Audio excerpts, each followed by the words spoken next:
Сайн байцгаана уу? Энэ удаагийн бичлэгээрээ та нартаа бидний биед хор бохирлыг гадагшлуулдаг тунгалгийн системийг хэрхэн идэвхжүүлдэг вэ гэдэг тухай хуваалцах гэж байна.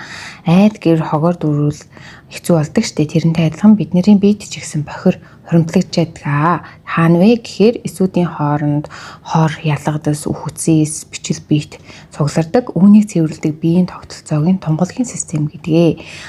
Бидэг хор бохирлын 80% нь энд хуримтлагждаг. Тэгэхээр бид нэр өдөр тутамдаа дасгал хийж энэ тунгалгийн системээ идэвхжүүлж явахгүй бол энэ маань ийм зүрхэхгүй судсыг дагаж байршдаг учраас зөвхөн хөдөлгөөн амьсгалаар л гадагшлах боломжтой байдаг. Тэгэхээр хөдөлгөөн багасах юм бол хор ихсэн дархлаа сулран ядаргаа мөн жин нэмэгдэх эрсдлүүд үүсдэг.